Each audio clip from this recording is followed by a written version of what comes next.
a 30-minute walk and a 60-minute walk? Is it double the impact, or is there a law of diminishing returns here? Yeah, there's a law of diminishing returns, I hate to say, because I'd love to get you to walk 60 minutes. Unfortunately, I have a conscience and I'd have to live with myself if I decided to lead you astray for my own selfish purposes. There is cause for celebration, must I say, because my brother, 350s, no more. 340s, no more. That's right. Dude, we're in the 330s. We are. You did it. I'm stoked. My brother, man, did it. He's very 2 decades gone forever. When you sent me that number this morning and you followed it up with the "I'm so happy," that made me almost as happy as you. I say almost because you're the one with the 338 pounds. And I just trying to live out this excitement with you. And I'm probably really close to you because I have a vested interest in your success, but I'm trying to envision myself being in that position of the one who's gone down 16 and a half pounds. 16 and a half pounds now. A streak of, I've averaged it together minus the first week because we got to remove the water weight difference of that first week, which is kind of throw that out of the average so that way it doesn't skew anything. And we're at 2 pounds, dude. We're literally at 2 pounds a week weight loss for you consistently after that first week if we average everything together. So for 5 weeks, you're down 2 pounds a week average. This keeps up in under a year, you're at 245. Which is that's the goal. The goal is getting you to 245, and that's in under a year. So if it stays at 2 pounds, and so far so good because we got weeks and weeks and weeks to prove that this can be done. Like it's realistically you can stay at 2 pounds as an average, plus or minus, but averaging at 2 pounds, you can do this. Like this is not that you can have you can have an anomaly for, a week or 2 weeks, but when you have it's not an aberration for you to look at a 6-week streak now where the first week was 6.5 pounds. We throw that one out and the rest of them are 2 pounds a week average. So you're proving to yourself, and I hope that this is sinking in, that this is doable, it's achievable, and it's realistic.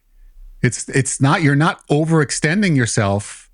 And I feel like I'm doing all the talking and you're the one who lost the weight. So what I'd like to know is anything I said off base? No. Is this realistic? Or do you feel like after 6 weeks of weight loss, literally of weight loss every single week for 6 weeks, a month and a half, knowing you're at an intense period of time at work, you've got children, you've got a family, you've got a lot of obligations in your day, and you 6 weeks straight, you've lost weight. So give us some insight into how you're feeling after 6 weeks and could describe the realism of, do you see this as something you can continue long-term? Do you see that this is something that I can see myself getting to the finish line because I've gotten 6 weeks under my belt and I'm feeling pretty good about the process, not just the results, but the process to get there? Absolutely. Yeah. I've never really fully embraced the concept of the lifestyle change. It's always been a radical shift. I know throughout history, I've had you put me on wild schemes of just ridiculous, demands of, I want to lose 20 pounds in 20 days and all this other stuff when I was in my 20s, and you'd be able to pull off miracles at that time and put me through ridiculous Olympics style training and rigorous diet routines and stuff that I could do for short periods of time, but it was never going to be sustainable. And then as I've gotten older, and continue to add weight, it's just become very discouraging, because even with mild effort from time to time, I've never been able to really lose anything. And so here for the last 6 weeks now, I've had varying levels of consistency, but for the most part, it's been pretty consistent. It has been a consistent level of, focus. It's just, I've played a little bit around at times with just trying to get away with what I can to see what will work and what won't work. And I feel like I'm still in the process of just fine tuning, but I'm really feeling like I'm getting somewhere. And I feel like I'm probably a couple weeks away from really just getting to a point where I can actually nail down like a literal weekly routine of exactly the foods I can get away with during what days of the week, and maximize, and probably get to 2 pound weight loss or more, maybe even, and still fully enjoy myself, and be completely satisfied, maximize my satisfaction level at that, and maximize my weight loss. But I'm thrilled with, I think the psychology behind getting into the each decade is such a significant thing for me. And this is a threshold that I have seen within the last few years. And, but the next one, when we get into the 320, is something I can't even remember how many years it's been. And we're only 8 pounds away. So when that one happens, I'm hoping that's within a month. That's going to be a real celebration for me. I'm going to be, if I'm this excited right now, I can't even imagine the emotion I'm going to feel when that happens. It's motivating. It's more motivating now that I'm probably 10% of the way to my goal, more than 10% of the way to the goal already. And so I'm even more motivated than I was when I started. So it's just getting that first momentum. And I just feel like I want to tell the whole world, like, please just do it. Just get started. And just, it may not feel like you're doing much, but every little bit is going to build on itself, and you just get a little bit of momentum. And even if you're just playing games for a little while and just tweaking here and there, you might be experimenting here and there, but if you're taking a step forward each week, it's a step forward. And then I really believe in my heart I'm going to get to a point where it's no less than 2 pounds a week, and I'm going to be able to maximize my satisfaction out of the diet as well, with just strategy, like just timing of meals, and just timing of meals, what I'm having, when I'm having it. I mean, I ate this week. I started off with, I think I had 4 days. I went through with the breakfast plan that I was telling you about. And then towards the end here, the last couple of days, I backed off of that. But I actually, the day before my weigh-in, Friday's my weigh-in day, as you know. So Thursday, I made it a light day. And I probably had, if I actually counted it, I'm sure that I had less than 50 carbs. I had probably 30 or so. The only carbs I had was probably a couple tablespoons full of, crunchy peanut butter. That was probably it for carbs. So, that was satisfying for me. Knowing that I was going into the weigh-in, I finished up with, 1 chicken breast and a salad earlier in the evening, so I'm strategic about the weigh-in. The weigh-in day, coming in with the lower weight on the weigh-in day is motivating to me. I see the lower number on the scale. So that fires me up. But I know that I'm working hard on that last day to get there, but I also know that it's not a fluke that it's lower than it was the week before. So, I can really get strict that one day. I can probably take, I'm starting to find out I take it a little bit more relaxed the day of the weigh-in after I've weighed in. Obviously not going psycho in the wrong direction, but and then I got away. I had a couple of the breakfast, fast food breakfast, and then it was pretty tight the rest of the day. And I had protein for lunch and dinner. I was doing the peanut butter and celery, but I think I was probably going heavy on the peanut butter. And I discovered something new this week that is going to be a game changer, I think, to tone down the carbs there. And so I'm keeping the celery, but you mentioned one or two times back, talking about like the mayonnaise, the sour cream, those things don't mess you up necessarily. They don't have carbs. So I found some dips that had low or no carbs. They were pre-made at the grocery store, which is easy for me. So like there was like a buffalo chicken dip and a chicken salad, basically chicken salad mixed up. And these were low carb or no carb. They taste good. And I just dip my celery in them just like I was the peanut butter.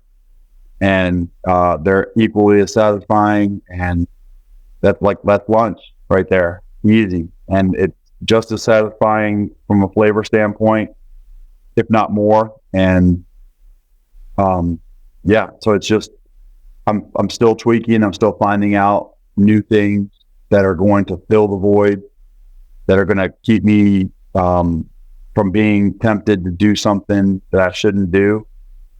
And it's actually exciting to find these things. And then, if those become my baseline, then I can only get better from there. If I find something new, great. But if this is the worst I'm doing, I'm learning now, like every week, it's just going to be improvement. It's just going to be, if that's the worst it is, I'm good. But if I find something better, then it's going to possibly be even better. So, or I'll have more variety. So I'm more optimistic than I've been since the beginning of this. And, I'm thrilled, man. I'm thrilled. I'm excited. I can't wait to see the 320s, man. I'm psyched. You're making this work. The whole reason we're doing it this way is because if I were to give you a diet to follow and tell you exactly what to eat in order to lose weight as quickly as possible, one, you wouldn't stick to it, and two, you would absolutely hate it, which is why you wouldn't stick to it. So if this is gonna be a success, then we need to have something that one, produces results, but two, and more importantly than one, when you wake up each day, there are meals that you can look forward to that are going to be part of the plan, that you can have as part of the diet, and that's going to fuel you to continue the process. Because if you had to wake up and eat the very bland diets that a lot of people pursue in order to lose weight to achieve the quickest results possible, you just wouldn't want to wake up. Like, if you're a food addict, if you're somebody who really craves the taste of food and what it does to their body and mind, you have to have that as part of your day in some way. So what we're trying to do with this whole process is negotiate with yourself. Okay, you know what the goal is, you know what it takes to get there. Keep carbs as low as possible, but there's a flip side. It's not keep calories as low as possible. It's keep carbs as low as possible. So you only have to worry about carbs. So if I'm only worrying about carbs, I have two things left. I have protein and I have fat. And there's the reason people are obese is because they decide that they're going to consume the items that have the least amount of protein and the most amount of carbs and fat together. So you're getting a meal that floods your system with carbohydrates, which increase your blood sugar, increase insulin. And in the presence of high insulin, you're not burning fat. Calories are going to be higher naturally because you got high carbs and high fat in the same meal.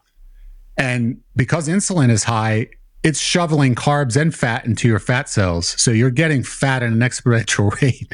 Okay. So now, and you know, at you used to weigh 354.6 pounds. And I can say used to weigh because you'll never be there again. You used to weigh 354.6. You got there exactly the way that I'm describing. Okay. What I've just described is how you got to 354.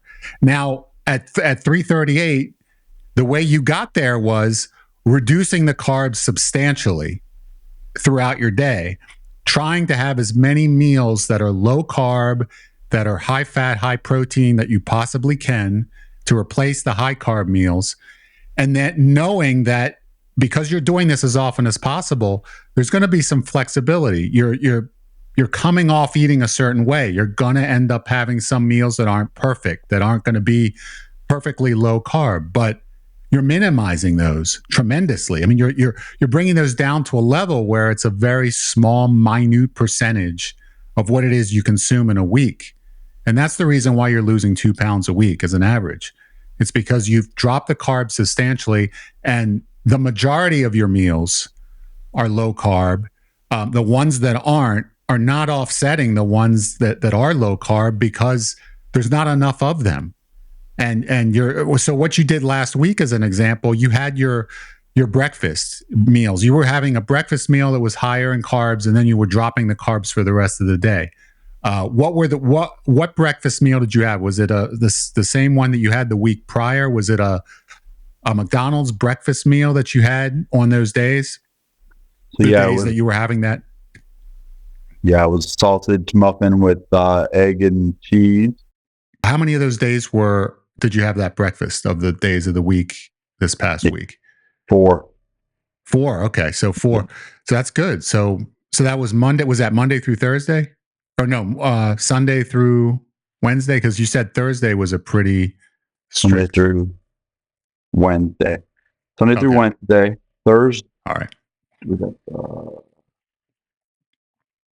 Might have been, Sunday through Wednesday. Thursday, I had another place. I got a biscuit. I got 2 biscuits, but I did not eat the biscuits. I just took the sausage and the egg out of it and just ate the sausage and the egg. And that was on the day before the weigh-in. Okay. Where I went low protein, low carb, and And that's a good example right there. What you just said, you ended up going to a place that normally, of course, the biscuits would have been the first thing that you ate. It wouldn't be no way that you would throw those to the side, but you were cognizant of the fact that you're on this diet and that you can't consistently eat that breakfast meal. You want to try and mitigate that as much as you can. So you ended up going through the drive-through and you made a wise choice. You saw what you were being served. You knew what the carbs were, and you decided, well, I'm not going to eat that part, but I'll eat the other part, which I enjoy. So you automatically dropped the carbs, made that a productive meal because it's just fat and protein, no carbs. And if you keep that in mind, and you have been, this is exactly what you've been doing. You've been remembering, keep the carbs low. You investigated the salad dressings and the mayonnaise as dips, and you know that you enjoy that, and you know that it's very low carb. You don't have to worry about the carbs sabotaging the diet, but you can still have fun. You can still enjoy it. It's something that you can have, and it's something that you can look forward to. That's the reason why this is successful. There's no way, if you were put on a diet, the typical diet that people are put on, and they feel as if, well, this is going to get them to the finish line quickly. It's going to give them great results. But if they're not going to follow it, is that true? Are they going to get great results from something they don't follow? No, they can't. Because in order for something to work, you have to embrace it. And this is the reason why this was going to be a gradual process from the beginning, because I know getting to that finish line is something we're going to do, but it's not going to happen if we decide that we're going to only eat X, Y, and Z that's what the diet's going to be comprised of. And you can't have the creative liberty to determine what is it that I like that fits into the very, very simple rules of this diet, and that I can construct on my own, and I can become creative. And you can become as creative as you want. I mean, you're not just limited to what you found. You can go online and you can Google the low carb snacks, low carb meals, low carb ideas, because there's plenty of options, and they're all going to be dependent on what it is that you like. So you can just go through the myriad of one's suggestions that you'll find on the internet, and you can just integrate whatever it is that you want into the diet, knowing that if it's a low carb option, very low carb option, you keep the carbs low, then you're headed in the right direction. So you can give yourself enough of a selection of foods that you can have variety, and that variety you can just cycle through different things. You can have this on this day, you can have this for a few days, then you can move on to something else, and you can go back to that, then you can try something different. You could be all over the place, and that makes the diet seem fresh and different. It never gets boring because there's an endless amount of ideas that you can experiment with. If it ever starts to become redundant, you just move on to something else, and that keeps the diet interesting. And if you're interested in the diet, you're going to stay on the diet, and you're going to keep getting the results that you've been getting. And that's really it's as simple as it gets. You just have to have something that you can look forward to, and if you're looking forward to it and it fits within the confines of the diet, then it's a winner, and it's going to get you to where you want to go. And that's the reason why this has been successful up to this point. Weeks have gone by, and you've adhered to everything that you've needed to in order to be able to get that consistent progress. And it's because of the latitude that you've been provided. You've been given guidelines, as opposed to this is exactly what you're going to eat at this time. And those guidelines give you the freedom to go out and see what works for you, what you enjoy, that would fit into the framework of the simple suggestions that I provided to you. So that way, and that ultimately that's the way this is going to work long term, not just to lose the weight, but to keep it off. And we're going to have discussions on keeping it off when we get there. But clearly, if you can enjoy the act of getting there, you'll never get back to 300 anything again. Right? That's not that will never possibly happen, because you'll have a game plan that you can integrate and that you can follow, that is part of your life, and it's something that you can say is realistic, and realism is the key. That's what I think. Yeah, what I meant by the lifestyle is just I never really ever went down that road mentally. It's always been about just a gimmick to get there. Yep. And then, but now I see that this is definitely achievable. And when I do get there, it's something I don't have to lose. I can maintain, because this is just like, I can imagine having the lunches that I'm having now. Like it's just almost going to be second nature. It's not a big deal. Approaching dinners and other meals and snacks like this, and the treats being more of just that, just a one-off or different type of deal. But it doesn't mean I'm miserable every other time. And so, I'm learning at this old age. I'm learning, and but it's fun, man. I'm actually really excited. And I know that if I'm getting here now, that there's more. I know that it's just scratching the surface. So I'm stoked. I'm not going to forget to ask you the question that I didn't ask you last week. And it has to do with, considering you've had good results this week, 2.2 pounds above your average for the past 5 weeks. How much exercise did you do? This week I did do 2 walks. You did do 2. Okay. All right. I was not expecting to hear that. Yeah. I don't know why. I'd already make up my mind that I was going to hear something less than 2. But the fact that you got 2 in, I think, is fantastic. And I think if you stayed at 2, if you could stay at 2, if you could just consistently somehow get that in, that would be fantastic. I mean, it would really, it would give you if you give your body another reason to burn extra energy, and that's all that you're trying to do is just encourage it to use more of the stored fat. And the more activity you have, the more of a reason it has to get rid of it faster. So if you could do the 2 walks a week, I think it will do you good. I think it will help to mitigate some of the looseness of the diet, which is good because it just gives you more freedom.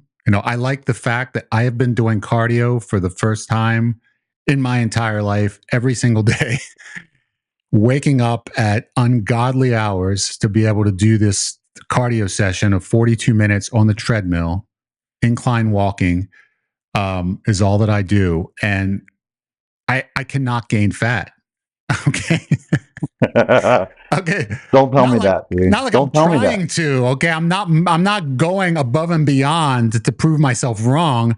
But the point being, like, my calories are high. I'm like at 3,300 calories a day plus, and I'm gaining muscle, but no fat. But it's because I'm doing cardio every day consistently that my body is efficiently using the calories. Whereas before, when I became sedentary, it didn't know what to do other than start putting it back on where it didn't belong.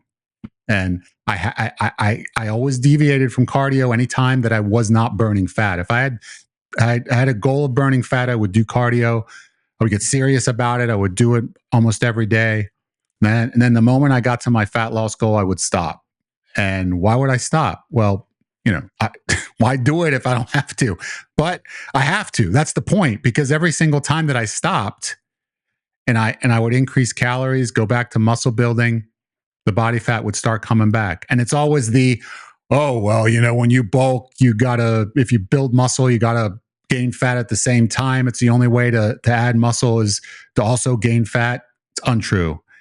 It's what you do during that time. It's going to dictate whether you gain muscle and fat or whether you gain almost all muscle. In my case, it's been all muscle that I've been gaining for weeks now, weeks and weeks and weeks, because I've been doing cardio every single morning. And what it does is it gives me the confidence, having done that cardio, gives me the confidence that if I'm going to have a cheat meal, if something comes up, I'm getting together with someone and I have a cheat meal, no problem. I know that it's not going to do anything negative to me because I've got my metabolism going. Everything's good. I have nothing to worry about. I'm able to indulge. I'm able to have fun, and I'm able to go back to the diet in the next meal. And I know everything's going to be great. And that's because I started off my day with something that I know is priming my metabolism to work. And my other than the working out, other than component of weight training, my life is sedentary. I'm working from a computer, and I wouldn't otherwise be doing anything to raise my heart rate if I'm not exercising. And bodybuilding, the muscle building part, is not going to control your body fat level, but the cardio will. It has a different impact on the body. So doing that cardio every day, and I've gotten used to it now. I've been doing it long enough now that I've gotten accustomed to doing it. So starting off every day with that has become a habit. It's become a ritual. It's not something that I despise. Whereas before, when it was just short term, it would be something I would do, and I'd be trying to escape doing it. Like, I can't wait to get to the end of this. And you know how that is with weight loss. Like, I'm going to do the extreme plan, and then when I'm done with it, I'm just going to abandon everything. And what happens when you abandon everything? You go back to right where you were before, and then some. So I had to get to the point where I just convinced myself I'm going to keep this cardio in the plan, and there's nothing I'm not going to deviate from that because I know how effective it is. It just has to be consistent. And that benefited me so much that's the reason why I encourage you to get as much of it in as you can. And if 2 days is working for your schedule, if that's something that seems realistic, then that's what you should go with. Because it's better than none. It's better than none. Because I'm doing it every day doesn't mean that doing it 2 days is worthless. It means doing it 0 days is worthless. Okay. Doing it 2 days is a heck of a lot better than 0. And so it is going to benefit you. And it does mitigate some of what you're doing with the diet. You want to have a looser diet, and I have no problem with that because you're delivering. The results are there. Well, who's going to argue when you're losing 2 pounds a week that you should be doing things differently?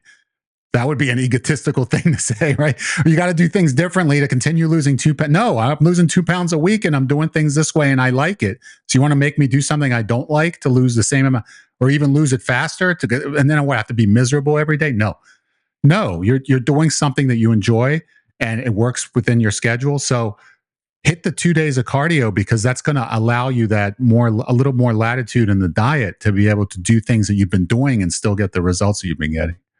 Is the first thing in the morning before a meal, is that the ideal time to maximize is the ideal time? It's not. It doesn't mean that any other time is going to be so substantially worse that it's not even worth doing. You still should do it even if you do it at a different time. Before the first meal does have and there's a biochemical reason why, and everyone speculates as to the reason. Some people say it doesn't matter. It matters, dude. I've seen it matter. I've seen it matter just because I've done it. So I know that doing it first thing in the morning on an empty stomach, it stimulates something in the body to be to boost your metabolism and be more efficient at the fat burning process, or and certainly at the very least in not putting fat back on the body. And when you're on a diet, you don't want the body to put fat back on. So if nothing else, if you had a bad day with your diet and you had done cardio, it could end up preventing your body from, putting on fat where it otherwise would, which is something that's very important, because then the other days you might end up being able to lose some fat, and then the week ends up being good, even though you had a bad day. But the cardio really does boost a metabolism and changes the way that your body uses the calories that it gets, and it has a less of a desire to store fat than it does when you're sedentary. The body feels that you're hibernating. Okay, let's just say when a bear hibernates, it's pretty big, right? So if it thinks that if it ever thinks that you're not doing much, it's gonna end up storing, getting ready for that hibernation. It's gonna end up storing away. But if you're really moving around enough to give the body a reason that it needs to utilize those calories in an efficient way, it'll do it. But you just got to stoke that flame in your metabolism by getting that cardio in. So if you could do it before the first meal, you do it.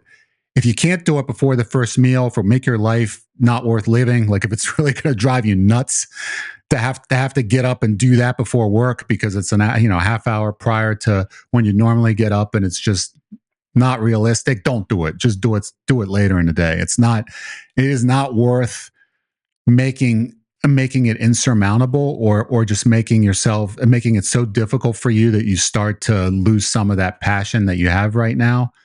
So I would say just look at it from the standpoint of if you could do it before the first meal, that's when you would do it. If that's not going to happen, if that's not realistic, then do it some other time. But the important part is trying to get as many of those in per week as you can. And we're talking walking. You're not at the stage where you're going to do anything more intense. I only do the incline walking. I mean, to me, at 3 miles an hour at 15 incline, that's what I do for 42 minutes, and that gets the job done. I do not need to put 1 ounce more effort into it than what I'm doing, and I'm not going to. That's it. That's all that I need. That gets the cardio benefit. My heart rate is high. It's high for the entire workout. It's sustainable. I have YouTube on the entire time. I have a playlist of videos, one after another. I've got something to distract me. I can learn while I do it. I can be entertained while I do it, while I watch my videos. And I'm going at a pace that doesn't feel as if I'm overextending myself. And there's way too many people that try to implement cardio. They got to really push themselves. And if I didn't feel like I'm just exhausted, I didn't get a good workout. Well, that's a great way to hate your life and never want to work out again. But I don't want to feel that way. That's not necessarily my goal. No, not your goal either. If I know you as well as I think I know you, I want to just get the workout in to get the results that I want. And that's perfect for me. I can't do any other kind of cardio. I don't want to run. I don't want to do the elliptical. I don't want to bike ride. I don't know how people do any of that. I just do the incline cardio. That way, incline walking on the treadmill. That way, I'm never running. I'm going at a brisk pace, but I'm always walking. And I'm at a 15 incline. So it does require my body to use more energy. It gets my heart rate up. So I'm in a cardio zone, and I'm in it for long enough to be able to really boost my metabolism. And it's working. I mean, I have not, it's amazing. Like, I've gone through so many cycles of lose fat, build muscle, gain fat, then lose fat, and then lose some muscle. Why lose blah, blah, blah, blah, blah, back and forth a million times. And I've just been at this point, after this fat loss was done and I got rid of all the fat, I was doing the incline cardio. I just kept doing the incline cardio and boosted my calories, and I'm controlling carbs, and things are going extremely well for me, to the point where I think cardio is just an invaluable addition to anybody's routine if you're looking to keep body fat low. So in your case, if the 2 a week is what you can do, I would do it. I would just try to keep in mind that it really does help to allow you the latitude to keep the diet a bit more flexible. And I don't want you to do more cardio, and well, you could do whatever you want, dude. I don't even want to say what you should do, what you shouldn't do, because if you want to experiment with doing more cardio and getting a little looser on the diet, whatever you feel makes you happy within the confines of what we're discussing, I'm all for it, because so far you're a winner every week, and I don't argue with winners. I appreciate that. That sounds good. That sounds real good. Yeah, I mean, you're making a great case for the cardio. I'd one day aspire to run again. I'm too heavy to do that right now. I can't help, and I'm glad you're telling me this and pounding it in my head, because I can't help but feel like walking is just worthless. Like, it's nothing. But oh my God. It's amazing. It's the opposite. You couldn't get any farther opposite of worthless when it comes to burning fat, and that's the goal. That's the goal right now, is to burn fat. I'm not looking to outrun anyone. I'm not looking to do any sort of Ironman competitions and build up stamina to be able to just go forever. All I want to do is burn fat, or keep fat. In my case, keep body fat where it's at. In your case, you want to burn fat. So the walking gets your heart rate up. And brisk walking, I mean, in your case, since you're carrying around enough weight, I mean, walking for you is like the incline walking for me on that treadmill at 15. Like, a regular walk for you is going to be the same thing or even more intense, because you're carrying around so much more weight. You're over 100 pounds more weight than I have on my body. So, that's like me. If I was carrying around a 100-pound vest, I mean, I'd collapse, but if I was able to keep my balance, I would be burning a lot more calories trying to complete that workout unsuccessfully. So just think about that. Like, for you, it's an incredible workout to walk, just because of the extra weight. You get to a certain weight because you ran in the past and it was something that you actually did on a somewhat regular basis. You would always gravitate to that. Sure, you can start to jog after you get your weight below 300, or below 280 or whatever, wherever you want to implement that or experiment. But walking is tremendously beneficial, because your heart rate's going to go up. If you measure your heart rate, and I'm curious, on your walk, why don't you, 15 minutes in, let's say, when your next walk, just take your pulse for 6 seconds and add a 0 to it, and see what that will give you your 60-second pulse. I want to see what your heart rate is when you're walking, like, just at your regular pace, when you're doing your workout, your walking workout. I'm just curious to see where it's at, because that'll tell you a lot about whether the workout is beneficial or not, because it's all about getting your heart rate up. It's all about circulating more blood throughout your body, making your muscles think that they need more oxygen, more blood. And if you're getting your heart rate up high enough, then that's exactly what you should be doing. Beneficial difference between a 30-minute walk and, just argument's sake, a 60-minute walk. How much of is it double the impact, or is there a law of diminishing returns here? Yeah, there's a law of diminishing returns. I hate to say, because I'd love to get you to walk 60 minutes, but I have to be, unfortunately, I have a conscience, and I have to live with myself if I decided to lead you astray for my own selfish purposes. Yes, there's a law of diminishing returns, because the 30-minute walk encourages your body to start doing different things with the metabolism in order to make it more efficient at keeping body fat low. Okay, so that's what happens when you do a workout of 30 minutes. When you add another 30 minutes to the workout, you do end up burning more calories. You do end up encouraging more fat burn, but it's not a double effect, because you end up the goal of the cardio is not just to burn calories, and people are misled over and over. I still see videos from people on YouTube who can call themselves experts who says cardio is really worth, like, the only thing, it just burns calories. So why would you end up doing the cardio? Just adjust the diet to make up for it? No, cardio does something to the metabolism. And I'm not a biochemist. I really don't want to be. I really don't care why. I just know that it does. And that's all that matters, right? We're here for results. We're not here to tear apart the human body. That's all I care about. Determine why things happen. I really don't care about that. It doesn't matter to me. What matters to me is, does this burn fat or doesn't it? And it does. And it does something to the metabolism when you do that cardio that encourages it to use body fat, or to store less body fat than it otherwise would, and therefore burn more body fat in your case, since you're trying to lose fat. So doing that 30 minutes is the most important thing that you can do. If you do more, yes, it can help you lose more weight, but it's not going to be double. It's not going to be that I'm getting double the effect, because the most important part of that cardio is to really stoke your metabolism to start burning more body fat throughout the day, not just during that workout.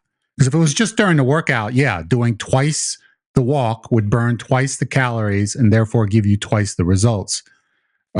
So it would be it would be totally linear if that were the reason for cardio. The only reason is burn calories. That's the only purpose of it. Then just go ahead and double the workout to get double the results. But that's not the reason. The primary reason for cardio is to encourage that metabolism to function differently, to be more efficient, to be able to give you the results that you're seeking when it comes to your body fat levels. So that 30 minutes is crucial. It's getting in that 30-minute workout. It would be better for you to do 2 30-minute workouts, 2 30-minute sessions than one 60-minute session, by far.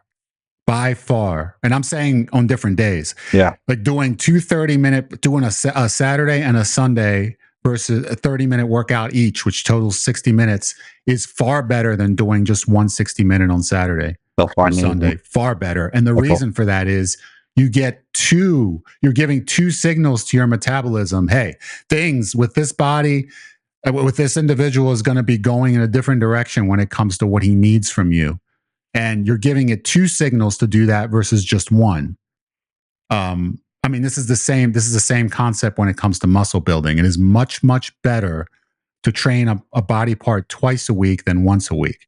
And there's lots of people out there training each muscle group once a week, and they're not getting anywhere near the kind of results they would get if they trained it twice a week. I go for twice a week because that's the sweet spot. That's where you get great results, great recovery, etc. But there's so many people that they end up doing it once a week. They'll double the volume. Like, I'll do a longer work. I'll train chest once a week, but I'll do twice the amount of sets. No, you're going to get worse results. If you did the same amount of sets divided over 2 workouts a week for chest, and trains chest on like a Monday and Thursday, you'll get far better results than if you did the same amount of total sets on just Monday, 1 day a week, because you're giving your body a signal. It's the signal that you're giving it through that cardio or through that weight workout. You're giving it a signal, burn fat or build muscle, and you're giving it twice versus once if you do those 2 workouts versus that 1 workout. So yeah, definitely don't doubling up in order to try and reduce the frequency would be a mistake. It would be far better for you to do the more frequent workouts that are in lower duration than it would be to do a longer workout, but less frequency. But 30 minutes is the minimum. Yes. Yeah. Okay. I think 30 minutes is I would go for 30 minutes. That feels like it's, when I say the minimum, like if you think that you could do, I'm fine with 15 minutes more days a week. Like, in other words, doing 2 30-minute workouts, doing 2 30-minute workouts over 2 days, which is 60 minutes. If you did 4 15-minute workouts, I would be far, far, far happier with that. So no, 30 minutes. So I'm gonna backtrack. When you say 30 minutes is the minimum, it's not. No, it's not the minimum. It is not the minimum. It's not. I would love for you to do 30 minutes, but that's not the minimum. If you could do more frequent workouts, if we're talking about in a week, you're going to give me 60 minutes and you're going to do 2 30-minute workouts, and you're giving a total of 60 minutes. I'd much rather divide that 60 minutes out among a 15-minute workout 4 days a week, because you're giving your body that signal stimulation 4 times versus twice. Okay. So now, yes, there is a law of diminishing returns. Like, if we go down to 5 minutes, yes, right. But we're dealing with 60. If we're dealing with 60 minutes, I mean, how low can you go? I mean, 10 minutes, 6 days a week. Yes, you can do that. Yeah. I mean, like, I'm just thinking, if I walk my dog all the way around the block, it's 15-minute walk, so absolutely. If you did that every day, more often, I would be one happiest that you've ever seen me recently. Really? Yeah, I would be very happy with that. That's a fantastic. If you could do that, you said it's around a 15-minute walk. If you could maybe do that, even 20, I don't know. Yeah, I mean, that would be great, dude. That would be awesome. Let me try that this week and see how many times I can get that done. Yeah, do that. Leave it open-ended. See, just try and fit that in as often as you can, because I'm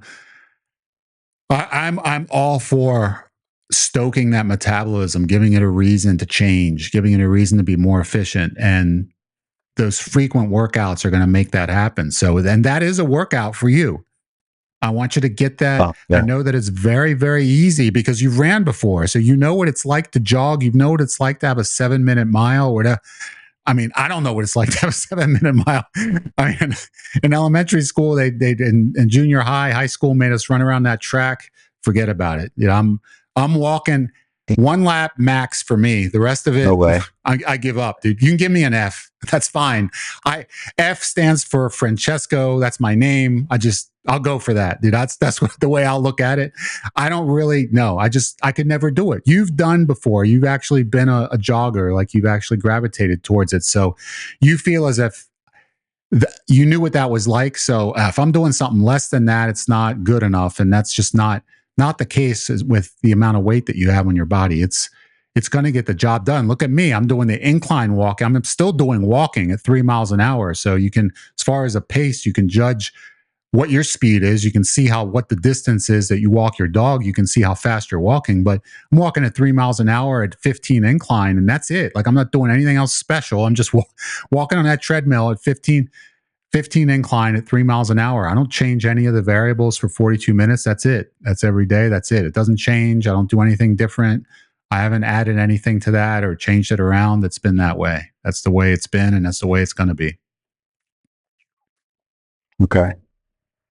Well, I guess one last question I have for now is, are there any other cheating type tricks? I know that sounds sinister, but if you got any tricks for me to, I like a shortcut. So are there any like sneaky shortcuts I can use to stoke the metabolism that you can give me that might, work, that are like, not gonna require too much effort? Like, I've heard like that, like drinking coffee boosts the metabolism or something like that, or like caffeine. Does that do any good? If you can tolerate caffeine, I mean, I know you're on a couple medications. If that's good, if you can tolerate that, then caffeine can be a stimulant, and a stimulant can cause you to burn more calories. Drinking water can be helpful. The more water you drink, the better. Fidgeting. So like when you're in your chair, moving your fingers, moving your toes, moving your feet around, like just what you would consider to be even worse than walking, as far as being able to burn anything off. You're getting something in your body's moving around. Your fingers, twitching your fingers around, just moving around, just shifting your body, those types of things. That can, yeah. Yeah, that's right, man. Do some dance moves while you're whatever doing paperwork throughout the day. Just go ahead and just bust a move from time to time if that's what it takes to get yourself moving. But it's so if you drink as much water as you can, have some caffeine. I mean, I drink coffee every day before I work out, do the weight workout. So I've been doing that. I've been doing that ever since I started the fat loss, and then I just continued. And I like coffee, so that's something that you definitely can add, and the water, and then also the just the kind of the moving around throughout the day, doing just the little movements that can really just encourage those same biochemical reactions that I was referring to. So the more sedentary you are, the more reason you give your body to store fat. The less you move, the fatter you get. And it's not just related to I'm eating the wrong foods. That, of course, that factors into it. But you're giving the body a reason to store fat when you're telling your body that you're doing absolutely nothing. It's giving it a reason to just take advantage of that, store body fat. You're less efficient. Your metabolism becomes less efficient. And then before you know it, you're just storing fat, just looking at food, and you definitely don't want that to happen. No, no, you've gone through that stage one too many times. So this is it. So if you do that, there's no other beyond that. I would not. There's the wives' tales that are out there that really aren't effective. There's just nothing. There's nothing that's really going to make a major difference, or even a minor difference for that matter, that you can really do outside of what I just described. There's really nothing you can add to the diet. There's nothing that you can do to really push your metabolism any further, other than stimulating it. And the stimulating your metabolism comes from primarily moving your body more, which will come from the walks, and which will come from the moving around, and just anytime you can take an extra, like if you go somewhere and you would normally take the elevator, take the steps, because that's something you can do. You can make a conscious decision to do something which in the moment doesn't seem like it's going to matter. It's like, whether I take the steps or the elevator, my results are going to be the same. No, you're encouraging your body. Once again, you're giving your body another reason to become more efficient at burning fat, because you're doing more with your body throughout the day. So take that chance whenever it comes up for you to do something extra physically, where it doesn't seem like it's an insurmountable task, because it's something just a little bit extra, but you end up going that extra little bit, and it ends up helping you to get to your goal just a little bit faster. So doing more activity to stoke your metabolism, that's number one. You can increase your metabolism. You can just stimulate it through caffeine. Caffeine's a stimulant, so that does help a little bit. So it's something as easy as it can get to do, to add that to the routine, and that takes no effort whatsoever. And to me, I like it. Like, it's I wouldn't even call it a guilty pleasure, because I'm not guilty at all. I don't feel guilty at all doing anything wrong when I'm doing it, because it doesn't do anything negative whatsoever. It's just something I can look forward to. I have coffee and a little bit of goat milk, and it's great, dude. I have that every day, and I love it. And I drink it slowly. I drink it. It's something that I can look forward to before I do my workout, my weight workout, and it's funny how your mind changes over time when you start to do things, make choices that are better for you. You can look forward to the foods that you've selected that are going to work towards helping you achieve your goal. Whereas before, you think back to before you ever were trying to lose weight, or you're ever into fitness, and you would just look forward to the worst possible kinds of foods, and that's all you could get excited about. No. But as you start shifting your diet to something that's more productive, and you start seeing the results, and you start doing it for an extended period of time, you start looking forward to foods that are part of that plan that actually help you achieve your goal. And you start looking forward to that with similar passion to the way you thought about other foods in the past doesn't mean that you still won't think that way about those foods in the future. You will still have a passion for those foods you enjoyed before.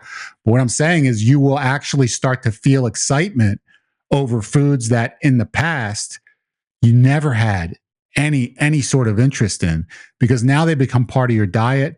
Now you actually are developing an enjoyment for them, and now you're starting to see what they can do for you. You're starting to see the amazing results that you're getting start to make you start to fuel an attraction towards those foods which you've now implemented in the plan that you also enjoy, but that you never thought you could enjoy as much as you are right now, because they're having a dual effect. You're in this diet, you're enjoying them when you have them, but they're also giving you such great results that you're comparing it subconsciously to having these other foods bring me back to where I was before. And yeah, they're fun and exciting, and I can still have them on a regulated basis. But these other foods I can actually look forward to every day, whenever I want, and I still know that I'm getting closer to my goal. So there's a different type of excitement that starts developing internally, and it's absolutely something that you'll start feeling as this process goes on, and you'll start seeing that you're developing a passion for foods that are actually helping you rather than hindering you. I think that's part of the corner that I'm starting to turn right now. Yeah, I think so too. That's awesome, man. Well, I'm so proud of you. I just can't express that enough for everything that you've done for the past 6 weeks, for everything that you continue to do to make this work each and every week. You're making this part of your life, because that's what happens, man. A habit is formed with consistency. Your brain starts to become familiar with a new process the more often you do it. And as these weeks continue to go by, this becomes the new norm. And we're reinforcing it every time we meet because we talk about it. This isn't happening in a vacuum. It's not something you're doing, not sharing it with anyone, not talking about it. You're just doing it privately, and you have to deal with everything that comes with it, positive and negative, on your own. No, you're sharing it every single week, and that reinforces it in your brain. You start feeling a different way about everything because you get to come here every week, and with every success that you have, you're able to talk about it. You're able to get excited about it. And that makes you feel really good about what you're doing. And that in turn makes you more excited about the process that you're following to get there. So this is all working in your favor. And it wouldn't be possible if you didn't decide that you were going to follow through with it. So I give you all the credit in the world. And I just want to tell you how proud I am of everything you've done. Thank you so much, dude. Thanks, brother. I've told you this a million times, but it doesn't happen without you. If I don't have you giving me the support that I need, and really the patience and the freedom, I guess, too. You're kind of giving me leeway. You've always been a brother and just supportive in every way, but you know how to push the right button, and and this is it's kind of like the time. It's got to be now. So you're a gift, man. You're a gift. You're a blessing. So thank you so much for everything. So are you. Thank you. Yeah. So are you, man. You're a gift to me as well. I can't wait to see you next week, and I'm overjoyed at everything that you're achieving. And remember, we're in this for the long haul together. So when you're saying that you couldn't have done this without me, well, I can't do this without you. So the two of us are in this as a team each and every week, and we are going to get to the finish line. I can promise you that. We're going to get the job done together. And so I look forward to seeing you next week and every week thereafter. I love you, brother. And thanks for showing up, man. Love you too. Take care.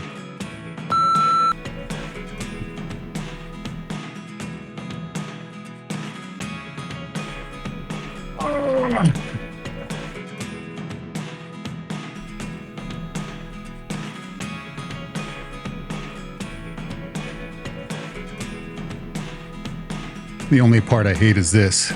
I know that we both have to struggle in life in some way, and our struggles are different. Your struggle is going from 354 to 245. My struggle is getting these damn things on every single time we do these videos. I feel like I'd like to trade struggles with you. You would, but yeah. I wouldn't.